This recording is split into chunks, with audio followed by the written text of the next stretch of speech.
বাচ্চাদের স্কুলের টিফিন বা অফিসের টিফিন দেওয়ার জন্য একদম পারফেক্ট একটা রেসিপি। ছোট বড় সকলেরই খুব পছন্দের এই টিফিন রেসিপি তোমাদের সঙ্গে শেয়ার করব। এই টিফিন রেসিপি কিন্তু আমাদের ছুটির দিনেও সকাল বিকালের জন্য কিন্তু একদম পারফেক্ট একটা রেসিপি, খুবই হেলদি একটা রেসিপি। নমস্কার বন্ধুরা, আহারের তরফ থেকে সকলকে স্বাগত।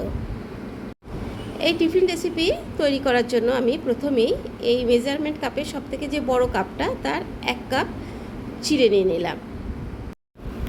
এবারে খুব ভালো করে আমি জল দিয়ে ধুয়ে নেব, কারণ চিড়ের মধ্যে প্রচুর ময়লা থাকে। এবার আমি কিন্তু এটা 2-3 বার জল দিয়ে খুব ভালো করে ধুয়ে নিয়েছি। এবার এর মধ্যে আমি মেজারমেন্ট কাপের যে মাঝের কাপটা তার 1 কাপ সুজি নিয়েছি। এই সুজি এবং চিড়ে সামান্য জল দিয়ে 30 মিনিট মতন আমি ভিজিয়ে রাখবো, কারণ সুজি এবং চিড়ে দুটোই কিন্তু কিছুক্ষণ ভিজিয়ে রাখলে সুবিধে হয় যে এটা অনেকটা জল অ্যাবজর্ব করে এবং আরেকটু ফুলে ওঠে বা নরম হয়ে যায়। সেই কারণে আমি 30 মিনিটের জন্য এটা ঢাকা দিয়ে রেখে দেব। এবার এই টিফিনটা খাওয়ার জন্য আমি একটা চাটনি রেসিপি বানাবো। চলো দেখে নিই সেই চাটনি রেসিপি। এই চাটনিটা বানাতে গেলে প্রথমেই আমি একটা ফ্রাইং প্যান গ্যাসে বসিয়ে দিয়েছি। এবার 2 চামচ মতন সাদা তেল নিয়ে নিলাম। একটুখানি তেলটা গরম হয়ে গেলে এর মধ্যে খুব সামান্য গোটা জিরে ফোড়ন দিলাম এবং ওই সেম কোয়ান্টিটিতে গোটা ধনে দিয়ে দিলাম। এবার দুটোই একটু হয়ে গেলে একটা শুকনো লঙ্কা আধখানা করে দিয়ে দিলাম। এবার ঝালটা যদি কেউ বেশি পছন্দ করো অবশ্যই শুকনো লঙ্কার পরিমাণটা বাড়িয়ে দিতে পারো। এবার এখানে 1 চামচ ছোলার ডাল দিয়ে দিলাম। এবার এই সব কিছুই আমি তেলের মধ্যে খুব ভালো করে একটু নাড়াচাড়া করে নেব। মিনিট 5 এই ফোড়নটা একটু নাড়াচাড়া করতে হবে তেলের মধ্যে। তারপর ফোড়নটা হয়ে গেলে আমি 2টো বড় সাইজের পেঁয়াজ এবং 4-5টা রসুনের কোয়া কেটে রেখেছি সেটা দিয়ে দিলাম।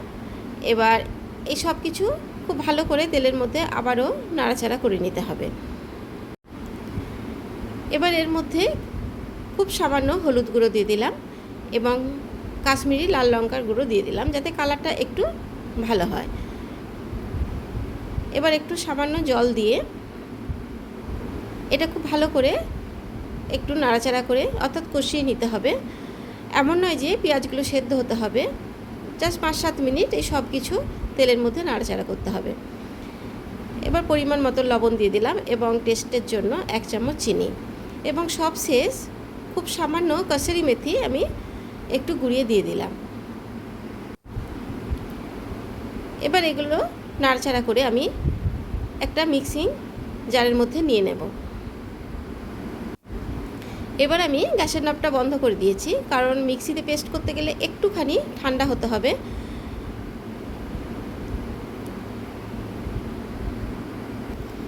এবার আমি পুরোটাই মিক্সিং জারের মধ্যে দিয়ে দিলাম এবং খুব সামান্য পরিমাণ মতন জল দিয়ে দেব।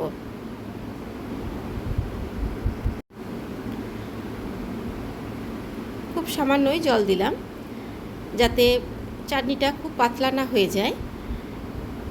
এবার এর মধ্যে আমি 1 চামচ টক দই দিয়ে দিলাম আর কয়েক টুকরো কাজু বাদাম দিয়ে দিলাম, চাটনির টেস্টটা আরও বেশি টেস্টি হওয়ার জন্য।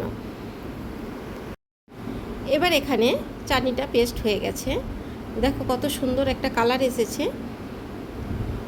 এটা টক দই এবং হলুদ দেওয়ার জন্য এই সুন্দর কালারটা এসেছে। আর এটা খেতেও কিন্তু খুব সুস্বাদু হয়। এই যে কোনো কিছু নাস্তার জন্য এটা কিন্তু একদম পারফেক্ট। এদিকে যে চিড়ে এবং সুজি আমি ভিজিয়ে রেখেছিলাম সেটা পুরো জলটা টেনে নিয়েছে এবং চিড়ে এবং সুজি অনেকটাই নরম হয়ে গেছে। এই যে মিক্সিং জারের যে বড় জারটা সেটা নিয়েছি এবং পুরোটাই আমি ওর মধ্যে ট্রান্সফার করে দিচ্ছি।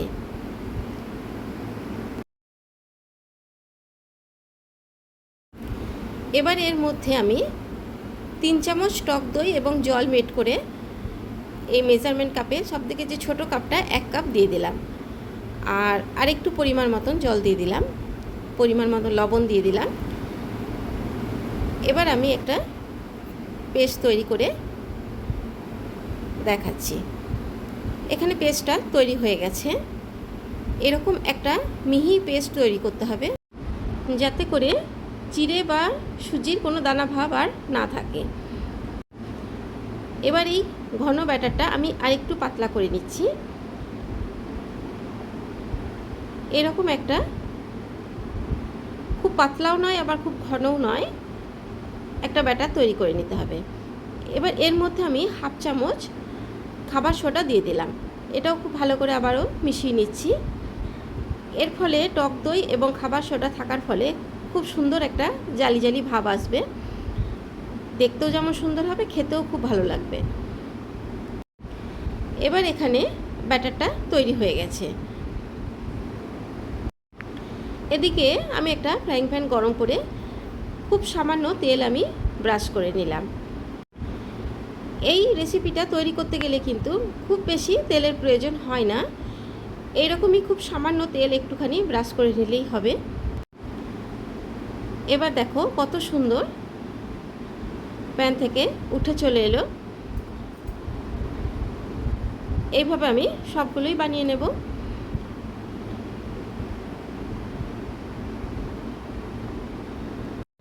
এবার দেখো সেকেন্ড টাইম আমি যে ব্যাটারটা দিলাম, আমি কিন্তু আর তেল ব্রাশ করলাম না।